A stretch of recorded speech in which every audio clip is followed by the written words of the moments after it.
You're listening to Women's Media Center Live with Robin Morgan.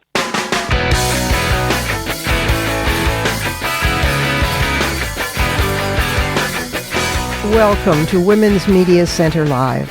I'm Robin Morgan. We have a fine show for you today with some really remarkable guests.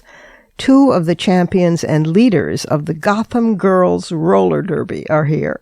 And they're here in one of the most fun conversations I think I've ever had on this program. Also, I'll be speaking with a woman who figured out a simple, practical solution for a problem everyone thought was unsolvable and, quote, just life, unquote. And she saved hundreds of thousands of lives into the bargain. Good stuff, eh? But first we need to go inside the headlines.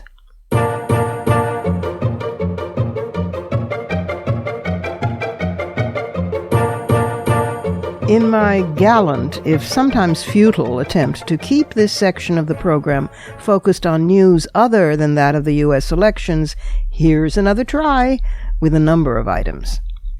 October is, of course, Domestic Violence Awareness Month.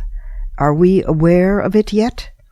Well, we might be getting there, but it still is fitting to remember that 1 in 3 women are victims of domestic violence. Approximately half of all homeless women cite domestic violence as the cause of their homelessness, and 75% of women in prison are domestic violence survivors. The monetary cost of domestic violence exceeds $8.3 billion annually, and victims of abuse lose a total of 8 million paid workdays each year. Now, an item barely noticed way inside the headlines is that Vietnam has arrested a popular blogger who criticizes the country's one-party government over corruption, social injustice, police brutality, and environmental issues.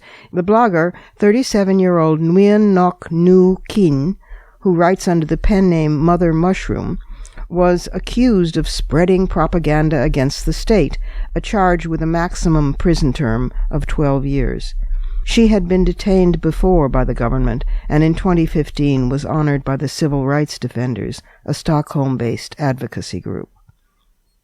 Let's pause here for a moment to pay retroactive tribute to the framers of our own Constitution and the founders of this country, who, with all their faults, and there were many, deliberately opted for a representative democracy, fearing and frequently warning that direct democracy could too easily devolve into mob rule. Example number 1, the Brexit referendum vote in the United Kingdom, unnecessarily called for by irresponsible political leaders as an inter-party power maneuver, and by tabloid media who then neglected to educate an uninformed public about the complex issues involved, a public that is now suffering acute morning-after regret. Example number 2. Last week on this program, we celebrated the hard-won peace agreement in Colombia between the government and the FARC rebel forces that ended the longest war in our hemisphere, dating back to the 1960s, in which thousands died. FARC agreed to lay down its arms and become a political party. Then a plebiscite was held to ratify the agreement. Oops! Apparently, the pro-peace agreement people were so confident of the outcome that many of them didn't bother to vote, while the opponents, who wanted revenge and felt the rebels were not going to be sufficiently punished, flocked to the polls and defeated the peace deal. So now what? Makes you think. Thanks, Jefferson and Madison and Adams. Some good news? Oh God, yes, please let there be some good news. Well, how about this? The U.S. officially celebrated Columbus Day this past week, but Vermont has now become the second state after South Dakota to change Columbus Day to Indigenous Peoples Day. Let's hear it for Vermont and South Dakota, and would that the nation followed suit. Also good news, the outcome of a story reported on last week, those huge women's marches in Poland against a proposed government bill that in effect would totally ban abortion and punish women by prison, the hundreds of thousands of people who marched in Warsaw and throughout the land, backed up by online activism and by nearly 6 million people in solidarity marches across Europe, all that channeled outrage forced legislators and the government to shut down the bill.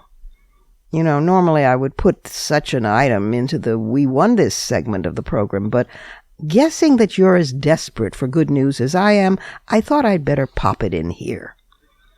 Last, there is just no way I could or would leave out of inside the headlines. Women are making history this election. This country, right now, as you hear these words.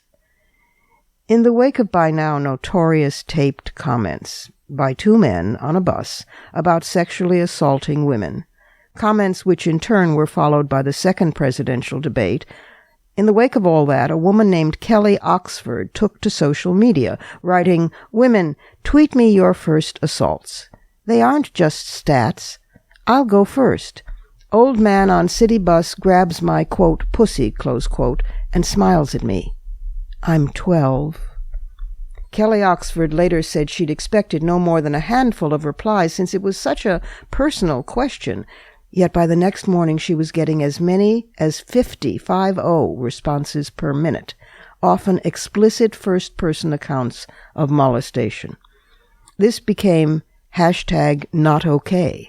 As tweets continued to pour in 2 days, nearly 27 million people had responded or visited Oxford's Twitter page. Check out #NotOkay. One woman tweeted, "This is rape culture, the conditioning of men and boys to feel entitled to treat women as objects." Another wrote that she'd never before thought about those moments cumulatively, in part because they seemed unworthy of consideration compared to what so many women experience. That's because, she added, she'd realized all of us already live in Trump's world, where these behaviors are commonplace. Keep in mind that this happened days before other women began coming forward in waves, offering personal, vivid testaments, alleging their experiences with Trump appallingly matched the boasts on the bus. Such a groundswell of women rising up to tell the truth about our lives cannot be stopped now.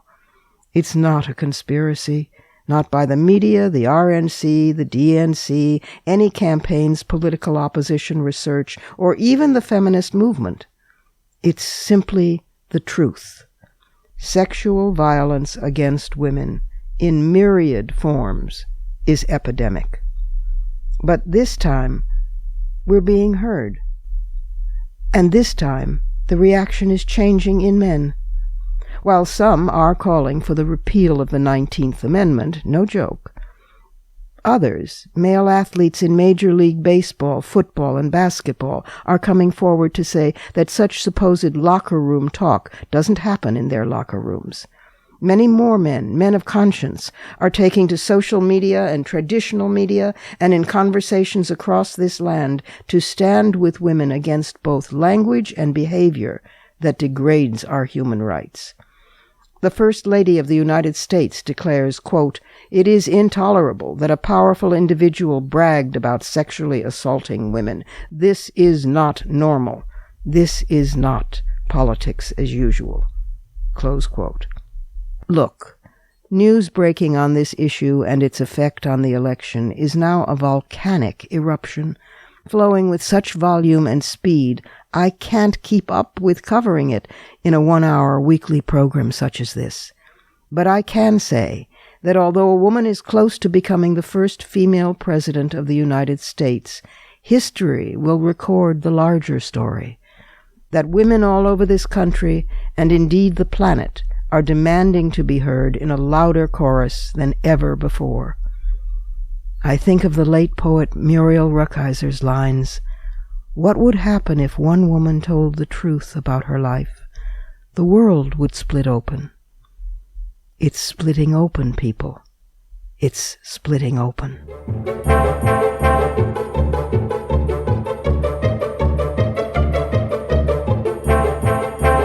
It's time for a short break here at Women's Media Center Live. I'm Robin Morgan, but I will be back in just a moment with two women who are fast and funky and fierce and fabulous. Both of them movers and shakers and powers behind Gotham Girls Roller Derby. So don't go away.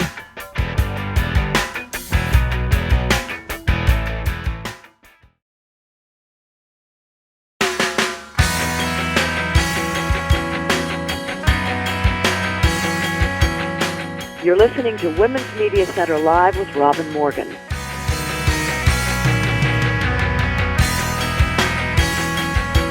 Welcome back. And now it's time for my first guest, or in this case, guests plural. This is going to be a lot of fun and definitely a first for this program. It's about Gotham Girls Roller Derby.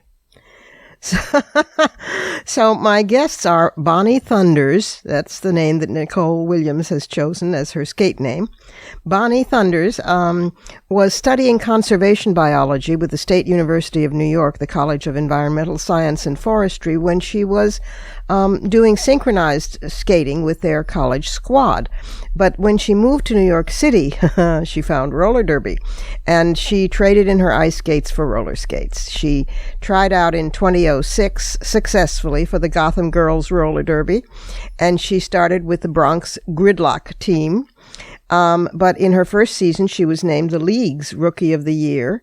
She then became part of Gotham's travel team, the All-Stars, and skated for them when they won the 2008 championships, WFTDA championships, the All-Stars, and when they won the 2008 award.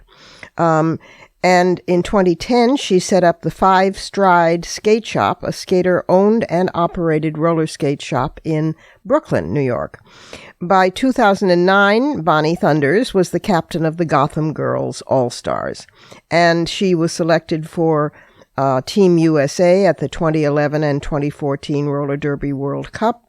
She won Gotham's Best Jammer Award 7 times, once jointly and 6 times in her own right. And she is decidedly here with us today, as is my second guest, Ariel Assault. Ariel is the coaching manager of the Gotham Girls Roller Derby. She skated for the Brooklyn Bombshells, I love this, from 2005 to 2008, and the Gotham Girls All-Stars from 2005 to 2006, and again in 2008. She's currently the head of Gotham Girls Roller Derby's coaching committee, and she loves speed and dislikes gravity, friction, and anyone or anything that holds her back. Here is Bonnie Thunders and Ariel Assault. Bonnie Thunders and Ariel Assault from Gotham Girls Roller Derby. I am so glad you're here. You are so cool. Thank you so much for having us here. Well, yeah, we're super excited to talk to you. Well, I'm so glad you exist. First of all, I'm a fiercely proud New Yorker, so of course this is a New York thing, and I loved something that I read about you, that the league is comprised of the New York City's only all-female skater-operated roller derby league, and the league is comprised of strong, diverse, and independent women from the world's biggest, baddest city. Yes. Yes. Yeah. So yeah, New York really builds our character within our league, so it's a very true statement. Yeah, well, this is fantastic. This really is like empowerment of women and girls on speed. In not the amphetamine type, but with speed. It got started in 2003, right? One of you talk a little bit about how it got started. Well, our founder was a woman named Chassie Craft, and she actually teamed up with a man named Lefty. They found each other through a Craigslist ad, and they really were the ones that got the league going. They recruited by a flyer, and in November of 2004, they held their first expo bout. I was at that bout, and that was how I got my start at that game. And then the following year, they put together the first season with just 2 teams. And that pretty much, the league was off and running after that. I mean, it just grew and grew and grew and attracted more and more skaters. The more people saw it, the more people wanted to do it. Bonnie attended our first league tryouts that following November. and she joined after that.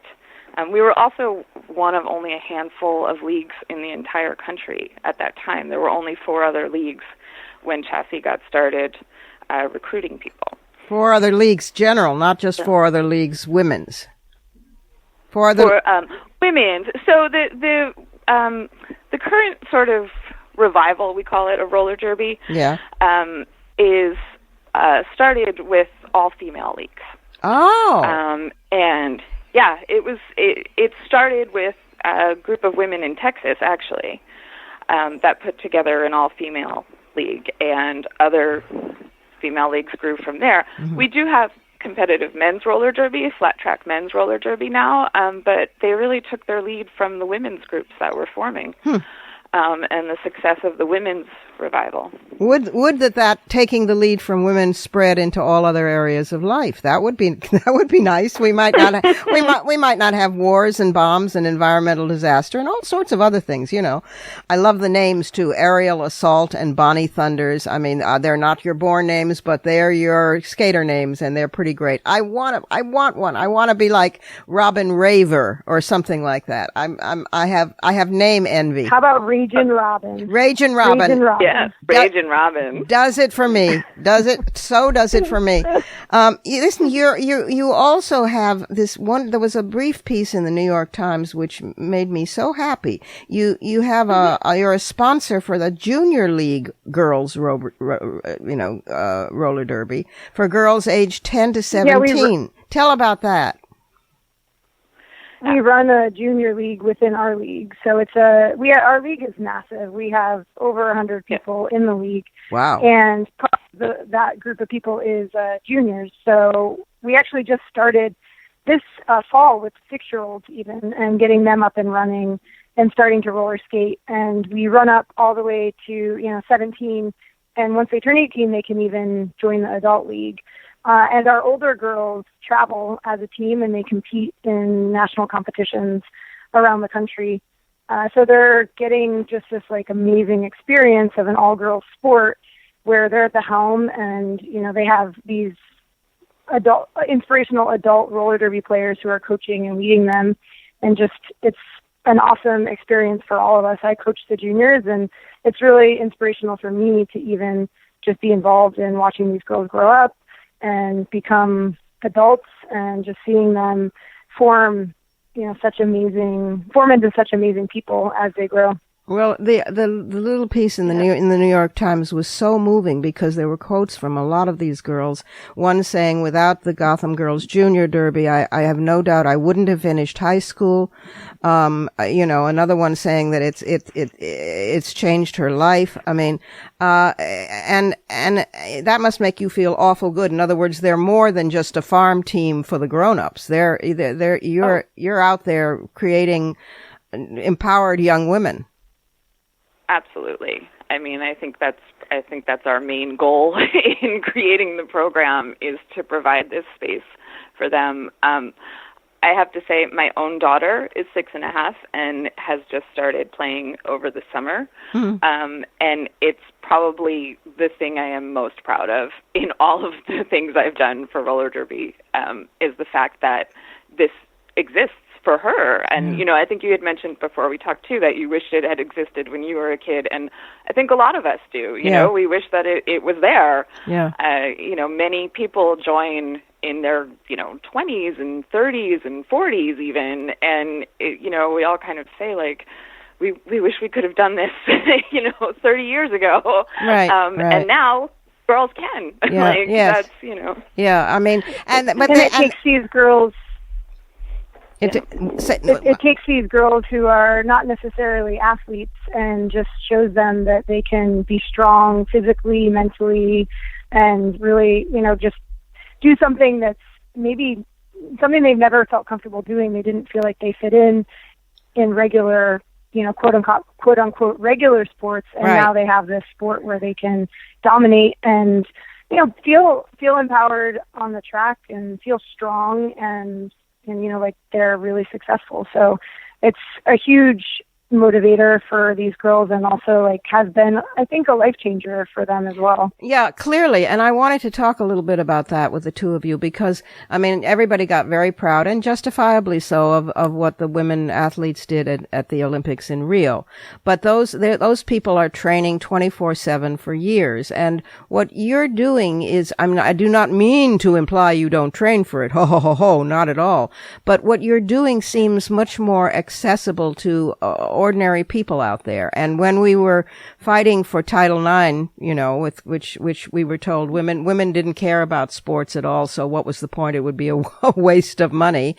One of the arguments, of course, was that no sponsors. We're going to spend time on women training. No, you know, I mean, women weren't good at and didn't care about sports. This sport is not only reaching out to, quote, ordinary folks. For women, it seems to me so much more especially important because women are taught to be afraid of our bodies and afraid of getting hurt. Not that we don't get hurt emotionally 24/7, but afraid of getting pushed and beaten. I mean, afraid of fighting back. How much of that do you feel is acutely important for women to learn how to fall, to learn how to take somebody down, to learn how to jam while racing? Talk a little about that fearlessness. Yeah, I think there's some of that involved, and then also just the empowerment within the sport that, you know, there is no body type in this sport. So physically, you're successful, small, big, muscular, you know, very thin. You can find your place there, and there's really no bounds. And also, too, the sport itself is extremely progressive in that, you know, women can wear the shortest shorts they want while they're playing derby, and they don't have to answer to anyone. Right. It's not looked at as something that's negative. And, you know, of course, there's people that come and watch and are like, oh, I love these girls beating each other up, but they're not, you know, we're not doing it for them. We're doing it for ourselves. Right. And it's kind of that ultimate goal.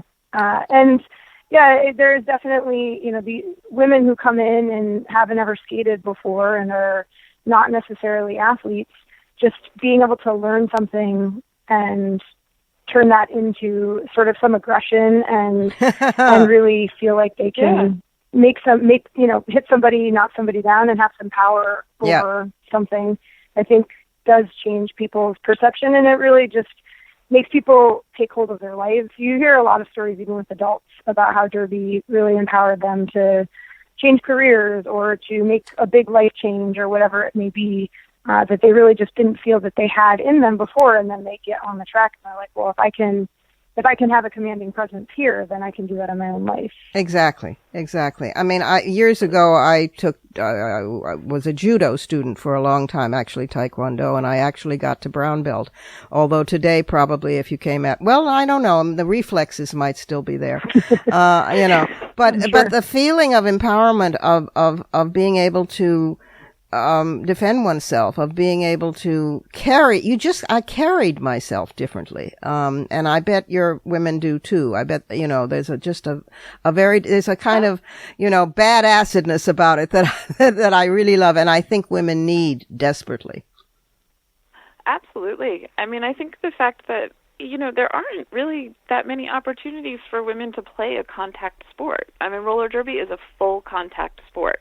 Right. And that even today, it's just not widespread that, you know, you can find that for children, for women, like it's not that common. And there is something tremendously empowering about, you know, being able to give a hit to someone, and also just sort of being able to take one and get back up. I mean, that was actually something that really struck me when I first started. Yeah. You know, you put on this protective equipment, and, you know, just getting knocked down and getting back up. I mean, that is an experience that it seems really simple, but it's just not something that happens that much. No. You know, like it's not a commonplace thing. That's right. And while boys are sort of trained for that in our culture, girls are not. Yeah. So to catch up on that front is an awfully good thing.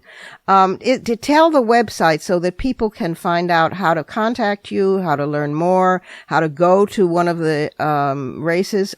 Give the website. It's www.gothamgirlsrollerderby.com. You can find information about our games. You can find information about all of our training programs, our tryouts, our adult training programs, our junior programs. Everything is there.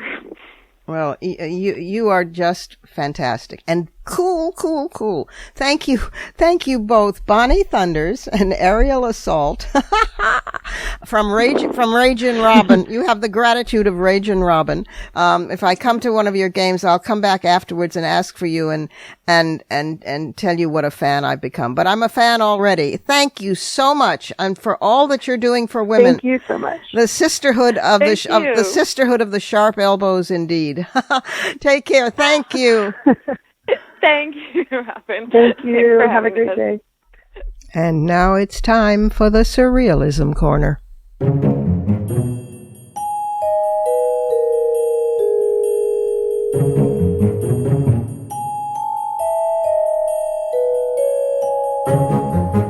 Well, we have two items in the Surrealism Corner, both of them demonstrating the depth of patriarchy. You think you know it all, and you think you pretty much have sussed it out, and no, it can go deeper and lower and scummier. So, according to the survey last published by Maria Shriver's Shriver Report, American men list intelligence as the most valued quality they feel is useful in both a wife and a daughter. That seems good. But then the responses diverge. More men said they wanted their wives to be attractive and sweet than said the same thing about their daughters. This is interesting. For daughters, men ranked being independent, strong, and principled as more important qualities than those same characteristics in wives. 2/3 of men want an independent daughter, but only 1 in 3 wants an independent wife. And we can figure out why that is, isn't it? Because the daughter has part of him in it, and so it seems an extension of him. Anyway, this is an interesting divergence in male opinion, which is surreal. And speaking of the women who are smart and independent and intelligent, Britain is going through an interesting change which reflects the glass cliff syndrome. When Theresa May became the Prime Minister of Britain in last July, she was confirming this trend rather than establishing it. Northern Ireland is led by a woman. Scotland's First Minister is a woman, and so are the two main Scottish opposition leaders. In the center-left Labour Party is the only one that's the exception and had recent leadership battle between two men. The Green Party in Britain is also led by a woman, as is the Welsh Nationalist Party. But here's the question, is it really progress? There's a sense in academic quarters that amid the turmoil following the Brexit vote to leave the European Union, there's a sense that female leaders are tumbling down a glass cliff. This is the theory that holds that women are often placed in positions of power when the situation is dire and when men are uninterested in solving it, and when the likelihood of success is low. So it's, finally, let a girl in, see if she can fix it, and if she can, we'll say it wasn't that bad to begin with, and if she can't, we can blame it on her. Sandy Toksvig, who is a co-founder of the Women's Equality Party, and said, quote, "It's a case of men going, wow, it can't get any worse. Quick, let's put a woman in charge." The concept of the glass cliff was coined in 2005 by two professors at Exeter University in England, and they challenged a report that suggested that when companies in Britain's benchmark stock index appointed women to their boards, share prices often suffered. They pointed out was that women were being appointed in times of crisis to begin with, and therefore were more likely to fail, and subsequent studies of Fortune 500 companies in this country confirmed the trend. So nearly half the voters opposed Brexit, and many supporters have unrealistic expectations. This means that whatever Ms. May, Theresa May, Prime Minister May, negotiates, nobody will be happy with the result. We can't dismiss her that quickly. She once wore a T-shirt in public that read, "This is what a feminist looks like." but she may be facing an impossible task now in negotiating a decent Brexit deal. Toksvig, again, said, quote, "But perhaps she could actually do something for women." Not so sure, but always hope. That's the condition of somebody living in the surrealism corner.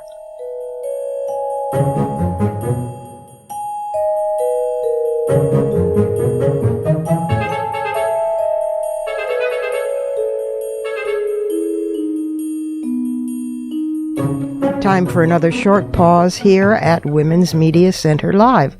I am Robin Morgan, and when I come back, I'll be having a conversation with a woman whose invention and organization has so far saved over 200,000 newborn babies in 15 different countries and made their mothers very happy.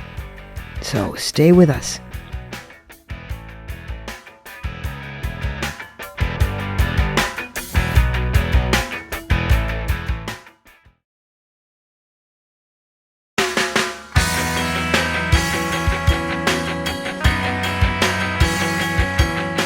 You're listening to Women's Media Center Live with Robin Morgan.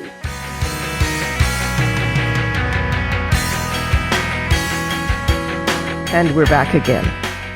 My next guest, Chen, C-H-E-N, was working in nonprofit organizations on healthcare issues in developing countries for years.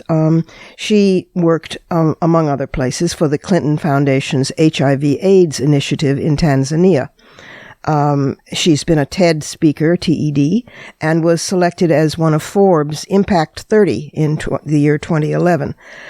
She was named a Young Global Leader by the World Economic Forum, and today she is here to talk about a social justice and social enterprise startup that she created with some co-founders and which she still heads, Embrace, and to tell you about a problem that nobody had paid attention to and a solution that nobody had thought of.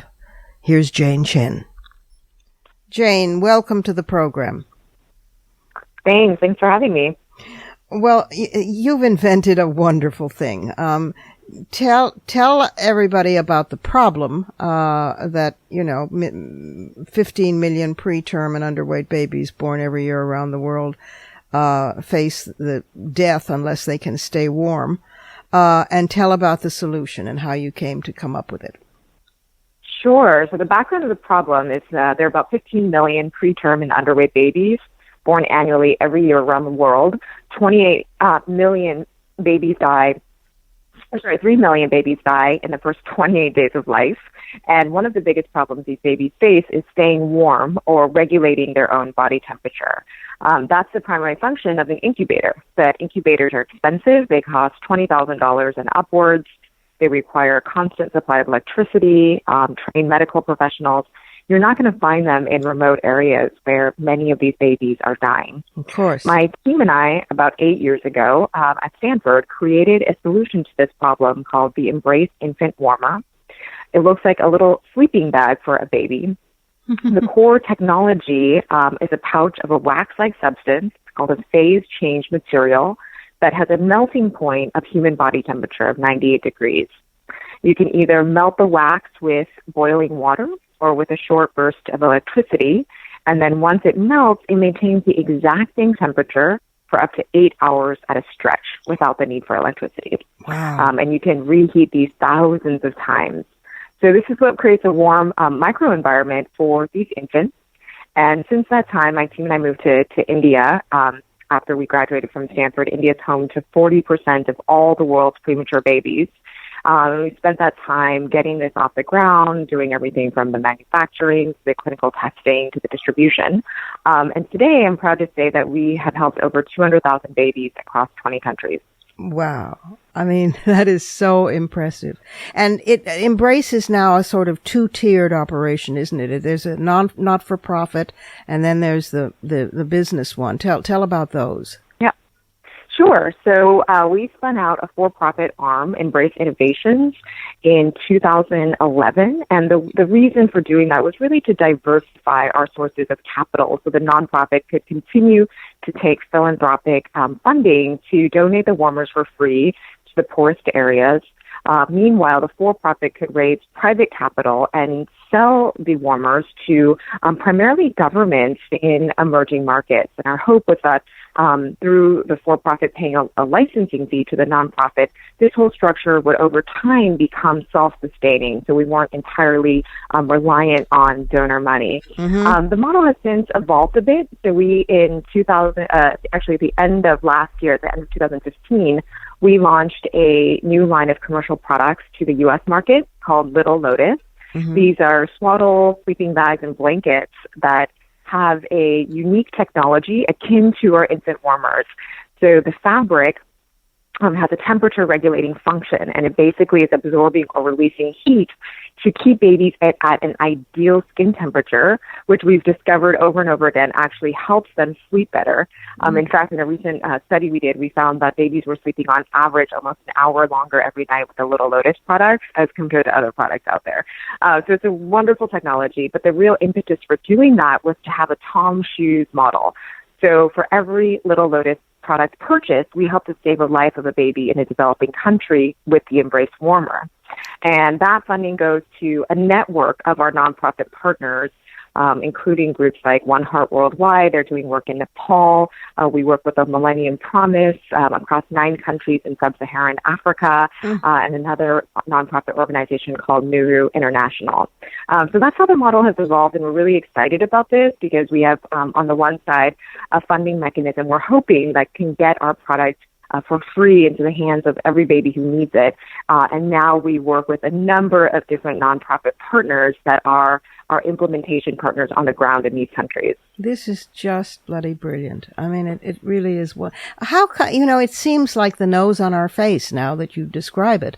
It seems so simple. It seems so doable. Was it that the technology just wasn't there before, or was it that even after the technology became available, nobody thought of it? I mean, it took a woman to think of it.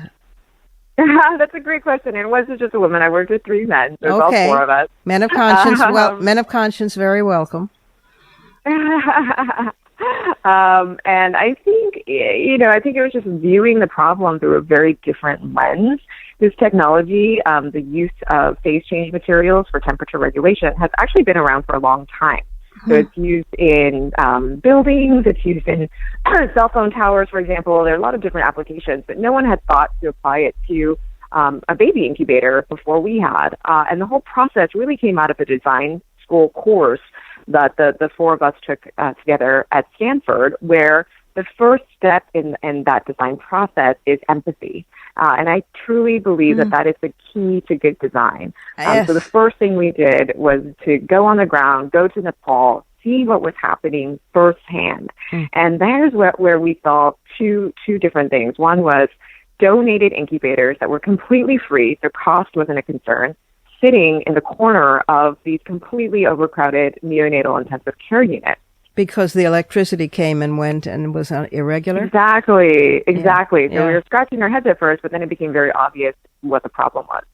From there, we went to the villages, and I often tell this story, but the first woman I met in a village in South India had lost her baby, had given her birth to her baby 2 months prematurely, taken her baby to a village doctor who said, you need to take your baby to the city hospital to be placed in an incubator. But that hospital was over 4 hours away, and she didn't have the money to get there. And so her baby died. Yeah. And it's such a tragic story, but since then I've heard dozens of similar stories traveling, the length and breadth of India and other countries as well. But that was the real aha moment for us, that the solution wasn't one that necessarily needed to sit in a big city hospital, but something that could sit in a village clinic that was super easy to use, portable, worked without electricity and so on. So it was really an understanding the problem that, the solution just naturally came from that. That's fascinating, and it's so important too. It's like smokeless stoves in the villages of the global south, or or so many things. The solution is right under our nose. It may be helped by the technology, or the technology may have been there for a while, but nobody's made the connections. The idea that you now are making products available in the global north, where people have more money and will want the products because everybody wants a newborn baby to sleep an hour longer. Oh my God, yes. Yeah, it's pretty awesome. But also they will know also that their purchase saves a baby someplace else. I mean, it's a total win-win. I hope it's a model for other such inventions, and that you go on to make more of them yourself. Are there any more in the planning stage?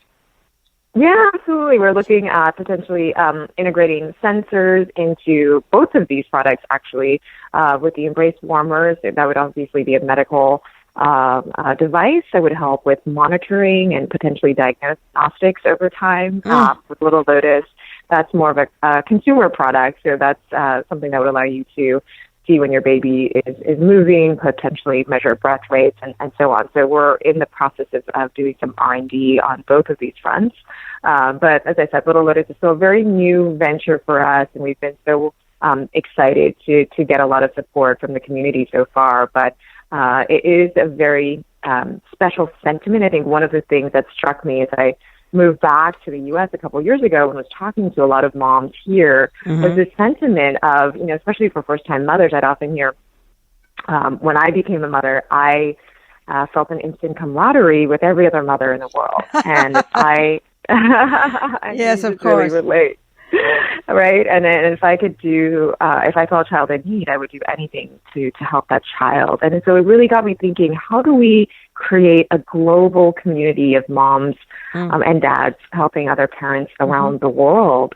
And how do we do that to really make sure that no baby dies for a preventable cause? Just beautiful. Give the website of Embrace, Jane. EmbraceInnovations.com, or check out littlelotusbaby.com. Okay, EmbraceInnovations.com or littlelotusbaby.com.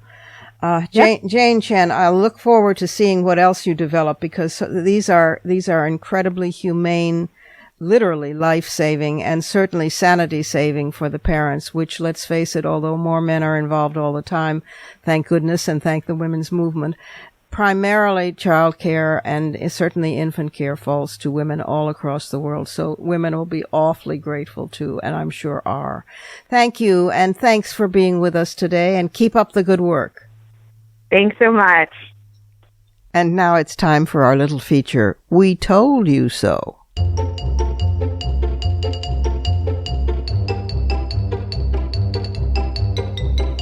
Sometimes I think this segment is the part of the show, but honestly, we tell them and they don't believe us, and then it's proven, and, well, anyway, for example, teen births hit a new low in 2015, and they've fallen by nearly half over the past 7 years. There's new federal data that shows there were 22.3 births for every 1,000 girls ages 15 to 19. That's a 47% drop from the teen birth rate in 2009, and a 64% drop from the teen birth rate in 1991. So the decline in teen pregnancy has been an incredibly fast shift in a public health trend, and some researchers are puzzled over how that happened so quickly. My goodness, what could have taken place during that time? Could it be a women's movement? Well, researchers Laura Lindberg, John Santelli, and Sheila Desai say there's no mystery to this. They wrote in the Journal of Adolescent Health their findings that teenage girls in 2012 were just as likely to be sexually active as girls in 2007, so the having sex or not is not the thing that's changed. What's changed was contraceptives and how teenage girls use them. The share of sexually active teens who used at least one type of birth control the last time they had sex has risen from 78% in 2007 to 86% in 2012. More teens went toward better types of birth control, like pills and IUDs and implants, rather than relying on lower quality birth control like condoms. We do know this. We know that the teen birth rate has fallen faster in recent years, and it might continue to plummet in the future, and it's because despite the terrors of the religious right that this would be encouraging girls to have sex, which they're going to have anyway, they're actually having the same amount of sex, but they're having fewer pregnancies. That's the great news. And that is something we told them about.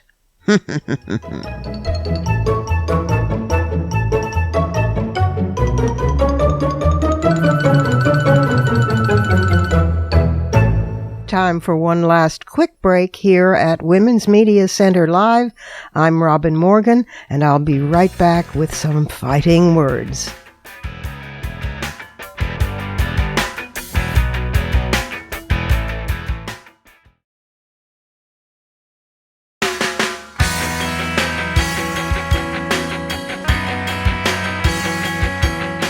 You're listening to Women's Media Center Live with Robin Morgan.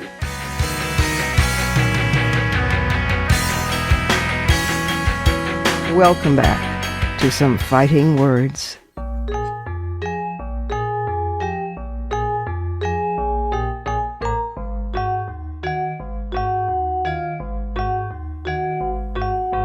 I've said before that had my colleagues in the media stepped up a year earlier to investigate both candidates for the presidency in this election, and done so with real equivalency, that is, with the same dogged intensity devoted for 30 years to only one of the two, we might not be in the situation that we're in today, where one of our great political parties is fracturing in agony and the populace is stunned and angry.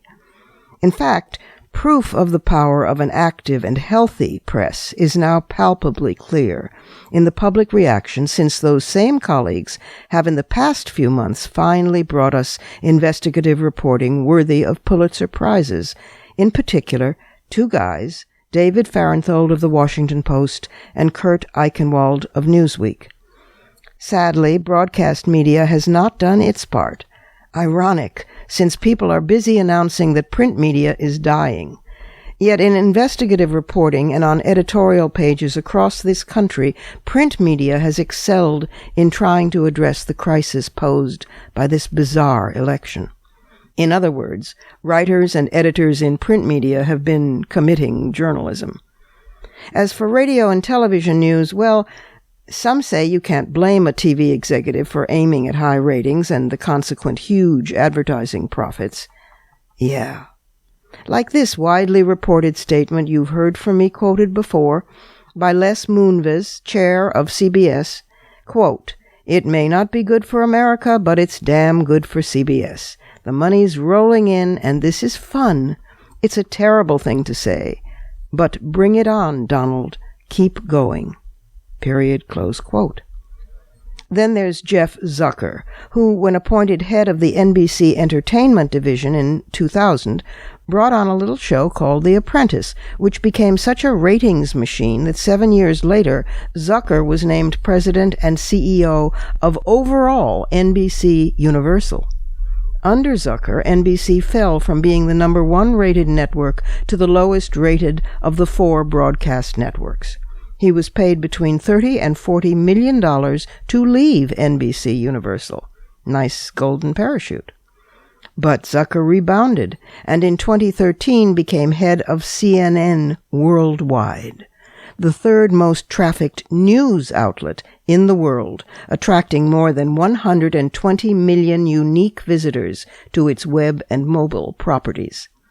And starting in 2015, it was Zucker who set a competitive ratings standard for other cable news stations by giving his former reality show star vast amounts of free exposure in the presidential primary and at speeches and rallies, coverage usually lacking critical fact-checking. And Zucker recently hired as a CNN commentator former Trump campaign manager Corey Landowski. But what, you may well ask, is an executive who started out heading the entertainment division of a network doing as president of CNN Worldwide anyway? Ted Turner, founder of CNN, envisioned 24/7 coverage of real news. True, cable news networks these days only seem able to cover one story at a time 24/7, either the hurricane or the election, when, hey guys, news actually happens in multiple forms and concurrently. But there's always the blessed, reliable dullness of PBS or the BBC. Corporate journalism is as much a reality as it is an oxymoron. But when the suits in the corner offices are forced to unleash the journalists themselves, the press does do its job, often brilliantly and at considerable personal cost. An October 7th article by Kurt Eichenwald in Newsweek's The Scoop detailed how someone tried to murder him via the Internet. Eichenwald has never made a secret of having epilepsy, which is controlled, but not completely. He'd written earlier criticizing Fox News' Sean Hannity for falsely proclaiming that Hillary Clinton suffered from seizures because she had acted goofy in a video clip. Eichenwald wrote that Hannity was propagating stereotypes about people with seizures. Then, a few weeks later, Newsweek ran another Eichenwald article, an investigative piece this time, on Trump business interests. The journalist then got a tweet from someone with the handle Mike's Deplorable AF. The tweet, since deleted, mentioned seizures and included a video that contained images of Pepe the Frog, that's a cartoon character identified by the Anti-Defamation League as a hate symbol of the alt-extreme right, and the video then turned into a strobe light with flashing circles. That's called epileptogenic, something that triggers seizures. Eichenwald dropped his iPad the instant he realized what was happening, escaping a violent seizure that could well have killed him. This same reporter has received innumerable death threats, some anti-Semitic, although he's Episcopalian, and some of which named correctly the schools his kids attend. For the first time in his distinguished career, Eichenwald consulted his family as to whether he should pursue his coverage. They stood by him, and he continues to stand by the truth. He's hardly the only journalist exposed to violent, racist, and sexist threats by forces unearthed and given permission to thrive by this campaign. Charles Blow, African-American columnist for the New York Times, has been bombarded with racist emails. Katie Tur of NBC famously had to be escorted from a Trump rally by Secret Service to protect her from the crowd who had been sicked onto her by the speeches. She too gets death threats. So does Bethany Mandel, a conservative essayist who questioned Trump's being a real conservative. She has been so violently attacked on social media that she bought a gun for protection. Jeffrey Goldberg, national correspondent for The Atlantic, received emails informing him he'd be sent to a camp after the election. Julia Ioffe, a Jewish journalist, received tweets showing an anti-Semitic caricature of a Jewish man on his knees being shot in the back of the head. Jonathan Weisman, deputy Washington editor of the New York Times, was bombarded with tweets saying, quote, "Get used to it, you effing kike. You people will be made to pay for the fraud you've committed against us," close quote. Eichenwald wrote, and I quote again, "This is not an unavoidable consequence of a contentious political campaign. This is exceptional, that our country has reached this point where the line between modern American political supporters and Hitler's brown shirts is becoming thinner by the day is unacceptable. That GOP candidates have stood by and allowed this ugliness to flourish without aggressively condemning their candidate for what he has set loose will stain the Republican Party for decades." Period. Close quote. That, my friends, is the voice of a journalist. May there be more of him, as our press now remembers it's a free press, and finally steps up to meet this challenge. Those are my fighting words. Add yours on Twitter, and be sure to tag us at WMC Live and use the hashtag #FightingWords.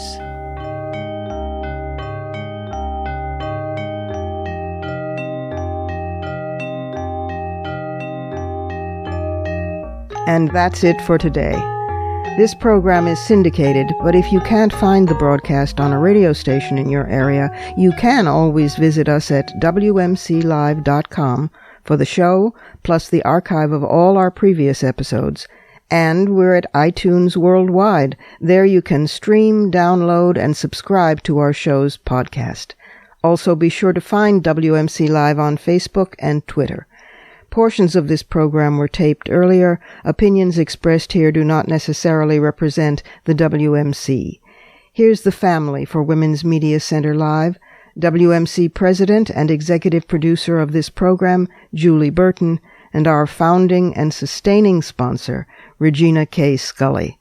I'm Robin Morgan, your producer and host. Thank you for being with us, and don't forget to join us next week right here on Women's Media Center Live.